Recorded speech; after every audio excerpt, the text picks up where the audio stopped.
리얼미터 MBN이 공동으로 조사한 여론조사에서요. 자, 황교안 대행이 불출마를 선언한 직후 조사한 내용입니다. 문재인 37.1%, 자, 2% 더 올랐답니다. 안희정 2.7 올라서 16.8%, 안철수 1.8% 올라서 12%, 이재명 10.3%, 그리고 홍준표 지사가 3.5% 올라서 지난주에는 3.6이었는데 그만큼 더 올라서 7.1로 5위로 도약했고, 유승민이 1.7% 올라서 4.8 이렇게 나오고 있습니다. 자, 지금 민주당 소속 주자 3명의 합계가 60%대 중반이고 구여권 주자들 합계는 10%대 초반으로 떨어졌습니다. 황대행의 표 중에 32.4%를 홍준표 지사가 가져갔고, 안희정, 안철수도 10%대를 가져갔고, 남경필 8%, 유승민은 3.7% 가져갔습니다. 자, 결국 홍준표 전 지사가 단기적으로는 이익을 많이 봤는데 이 부분이 계속 지속될 것인가 하는 부분에서는 저는 의문이 있습니다. 자, 이런 상황에서 검찰이 21일 다음 주 화요일 날 박 대통령을 부르겠다. 그리고 우병우도 동시 아마 그 즈음에 소환할 것 같다고 합니다. 이미 공범이 20명이 이렇게 수감되어 있는데 주변객인 박 대통령이 13개 항목에 대해서 조사를 받고 있는데 불구속으로 조사가 될 거냐, 구속 가능성이 높다고 본답니다. 자, 참 안타까운 일인데요. 자, 박 대통령 측은 부르면 가서 조사를 받겠다고 머리를 이렇게 낮추고 있습니다. 지금 현실적으로 봤을 때 박 대통령이 검찰의 이 출두 요구에 불응하면 나중에 강제 구인이나, 이렇게 강제 구인은 안 하겠죠. 이 체포영장이 발부되는 방식으로 가게 될 거고, 그런 방식을 통해서 이제 친박 단체들이 앞에서 막을 거고, 결국은 불상사를 불러일으키는 모습으로 가다가 결국 이렇게 체포되는 이런 사태가 벌어질 가능성이 높습니다.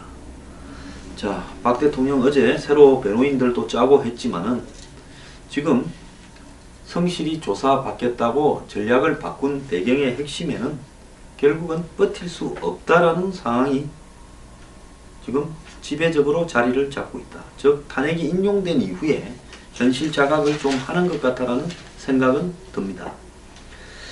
자, 이런 와중에 이 국회 개헌안이 지금 이렇게 곧 발의된다고 합니다. 어제 자유한국당, 국민의당, 바른정당 세 당은 헌법개헌안 단일안을 마련해서 이 국회에 발의를 하고, 발의는 아마 3월 20일께 이후에 발의될 것 같습니다. 지금 자유한국당, 국민의당, 바른정당 의원이 166명입니다. 그리고 공고를 20일 이상 한 다음에 5월 9일 투표할 때 같이 하자, 지금 이런 이야기를 하고 있는데요. 이 166명이 공고를 20일 이내에 한 다음에 투표를 할 수 있습니다. 그렇다면 발의가 3월 한 20일쯤 된다 하면 4월 한 10일쯤에 투표가 가능하겠네요. 국회 표결이요. 그러면 국회에서 표결이 되고 나면 30일 이내에 곧바로 투표를 하는 수순으로 가면 이때는 공고가 별도로 필요는 없을 것 같습니다. 자, 그렇다면 지금 예상으로 보면 4월 10일 전으로 해서 국회에서 표결이 들어가고, 국회 표결이 되고 나면 5월 9일 날 이 대통령 선거하는 날 개헌 투표도 같이 하자라는 부분이 가능한데요. 여기서 가장 중요한 것은 과연 4월 10일 전으로 해서 국회에서 이 표결이 가능할 건가 하는 부분이 지금 관건입니다. 자, 이 부분에 있어서 지금 이 개헌 합의에 찬성한 세 당 중에서 안철수, 유승민이 지금 반대를 하고 있다라는 문제가 있습니다. 안철수는 국민 의사가 반영되지 않는 개헌안은 반대한다. 유승민은 국회가 앞서가고 있는데 졸속으로 해서는 안 된다 이야기하는데요. 이 두 사람은 각기 자기가 자당에 바른정당과 국민의당의 대선 후보가 될 수 있고, 그래서 또 후보 단일화를 통해서 전체를 먹을 수 있다, 이렇게 보는 미련을 남들은 좀 어렵다 보는데 자기들은 하고 있습니다. 그러니까 반대를 하고 있는데요, 끝내 반대하지는 못할 거라고 보고 있습니다. 자, 그런데 여기서 이제 중요한 부분은요, 이걸 과연 그 스케줄대로 원활하게 갈 거냐라는 부분에서 국민의당 주성용 원내대표는 주말 당 소속 의원들에게 법안 검토를 받은 다음에 다음 주말쯤에 단일 개헌안을 확정하겠다. 그러니까 한 17일쯤 확정을 하겠다는 겁니다. 그리고 그 과정에서 민주당도 계속 설득해 가겠다. 그렇게 해서 한 4월 10일 정도로 이렇게 이 국회 투표날을 잡겠다라는 부분인데요. 결국 지금 분권적, 이원 집정부제 분권적 개헌안이 뭐 이 세 당이 다 합의를 하고 있는 것 같습니다. 3당은 국회 개헌안 발의를 3월 28일까지는 완결 짓겠다고 합니다. 그런데 이거는 국민투표를 불러일으킬 수 있는 법률 개정이 아니라 헌법 개정이기 때문에 국회에서 발의되더라도 20일 이상 공고를 해야 됩니다.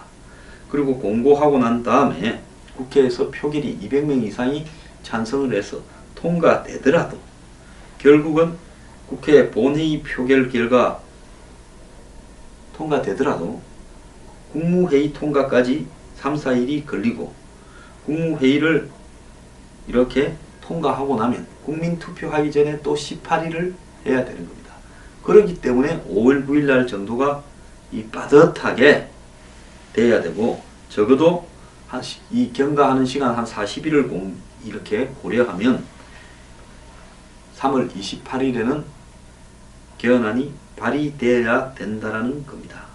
자, 여기에 이제 관건은요, 이 민주당의 비주류 의원들이 동의해 줄 거냐 하는 부분이 이 주요한 과제인데요. 문재인 후보 진영이나 민주당의 주류는 100% 200명 못 채울 거다. 민주당에서 한 30명 이상이 동조해 줘야 될 건데 그것이 가능하겠느냐, 이렇게 이야기를 하고 있습니다. 한여름밤의 꿈같은 이야기다. 자, 이렇게 이야기를 하고 있고요. 3년짜리 대통령을 뽑겠다고 대선 후보를 지지하는 국민이 얼마나 되겠느냐, 이렇게 이야기도 하고 있습니다. 자, 그런데 그러면 그간에 개헌을 하자고 할 때 민주당이 소속 의원들 상당수가 개헌에 동의하는 모양새를 보였고, 민주당 내 35명으로 구성된 당내 개헌 모임에서는 자, 공동 개헌안 발의가 3당이 먼저 서명을 하면 민주당에 있는 사람들도 여기에 참여할지 말지 결정하겠다. 너 3당은 확실히 할지 그것도 먼저 결정해라. 이렇게 이야기를 하고 있습니다. 그런데 국민의당 안에 이 호남 동교동계, 호남 향후회 이런 쪽에서는 자유한국당까지 끼어서 개헌하는 것은 또 사꾸라다, 의혹이다, 이런 이야기도 있습니다. 그래서 실제로 개헌안이 발의가 되는 상황까지 갈 수 있을 것인가 하는 문제가 상당히 어려운 일이라고 보는데요. 대선 전의 개헌이라는 게요, 결국은 이런 개헌안이 발의되어 가는 과정 속에서 이 반문 진영이 하나가 되어 가고, 그 속에서 반문끼리의 후보 단일화를 논의하게 되면서 뭔가 이 개헌 그 자체보다도 반문 연대의 가능성이 좀 생기지 않겠는가 하는 부분에 대한 부분이 결국은 개헌안을 밀고 가는 과정에 사실은 부수적인 효과인데, 그 부수적인 효과가 현재는 개헌안 자체의 통과 여부보다도 더 중요하게 간주되고 있습니다. 민주당의 비주류에 속하는 이종걸 의원 원내대표까지 했는데 비주류입니다. 5월 9일 개헌 시기를 못 받는 개헌안을 국민투표에 붙이자고 동의를 했습니다. 그럼 이건 무슨 말이냐? 개헌 내용이 동의가 돼야 개헌이 될 건데, 개헌 내용에 대해서도 지금 입장 차이가 있으니까 이 개헌 시기를 언제 하는가 하는 이 개헌안을 5월 9일 날 국민투표에 붙이자는 겁니다. 이거는 통과되면 개헌이 되는 안이 아니라 5월 9일 날 국민투표를 붙여가 거기에 언제 어떤 안으로 개헌을 한다라는 날짜를 거기에 확실히 개헌 시기를 못을 박자라는 이야기를 하고 있습니다. 좀 꿈같은 이야기라고 생각이 듭니다. 이 와중에요. 자, 이 와중에 간이 배밖에 나온 사람이 하나 있습니다. 이 사람만 회피한 것 같아요. 정경련 이성철 전 상금 부회장 청문회 때니 뭐니 실컷 봤죠. 검찰 출두하는 모습도 봤고요. 요리조리 상황에 따라 말을 잘 바꾼 미꾸라지 같은 분입니다. 이분이 2월 말 임기 완료로 물러난 뒤에도 여전히 상금 고문 자리와 경력금까지 요구를 하고 있습니다. 자, 이분의 그 퇴직금이 수십억에 달한다고 이야기를 했는데요. 이분은 2월 24일 상금 부회장에서 물러났습니다. 임기가 다 됐대요. 그런데 상금 고문을 시켜주라, 경력금을 주라 이야기를 하고 있습니다.